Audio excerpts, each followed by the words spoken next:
persecuted by destiny. I always understood that victories and defeats form part of everyone's life, and that's the way I struggled with my problems. Everyone, that is, except cowards, as you call them, because they never win or lose. I read a lot.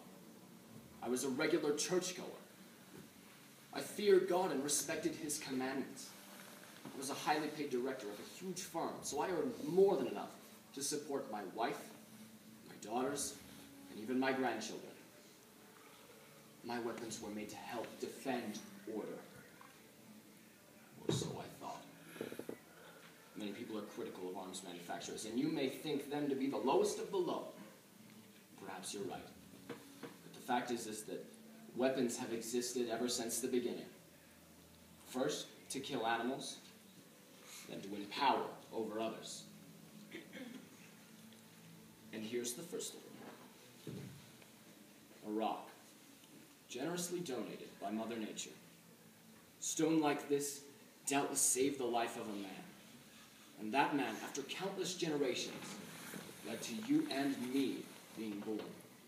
If he hadn't had stone like this, the murderous carnivore would have devoured him, and millions of people would not have been born. Many people are critical of arms manufacturers, but the fact is that they will continue to exist forever, or at least until there's not a single weapon left. Because as long as one weapon exists, there will always have to be another to preserve the fragile balance. But what has all of this got to do with my town? What's it got to do with good and evil and murder and stealing? Remember what I told you at the first. I always tried to do my business according to the law. I considered myself what people usually term a good man. Then one evening, as I was sitting in my office, I received a phone call. It was a woman's voice. Soft, but without emotion.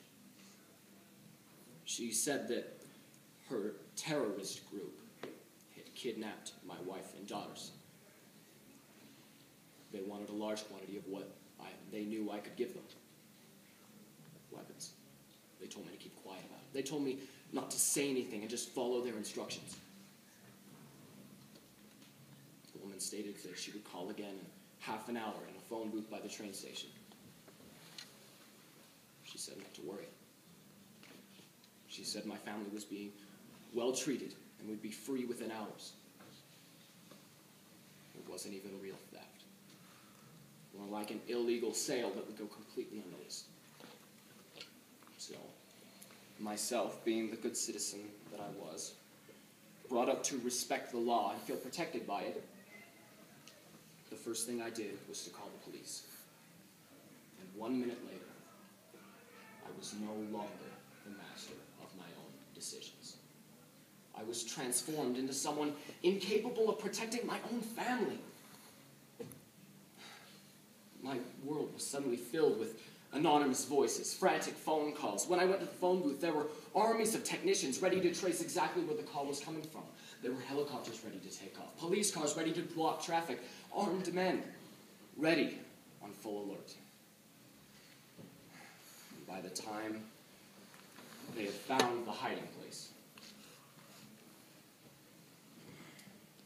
the terrorists, 2 young men and a woman, all very inexperienced apparently, lay dead, riddled with bullets. Before they died, however, they had time to execute my wife and daughters. If even God has a hell, which is his love for mankind, then any man has his hell within easy reach, and that's his love for his family. Both the police and the kidnappers used weapons made by my company. I don't know how they got them, and that doesn't matter. They had them. Despite everything I tried to do to make it so everything was correct, was right, was proper. My family had been killed by something that I had sold. Perhaps over an expensive meal at a restaurant, while I chatted about the weather or politics. I know the weapon and the ammunition used to kill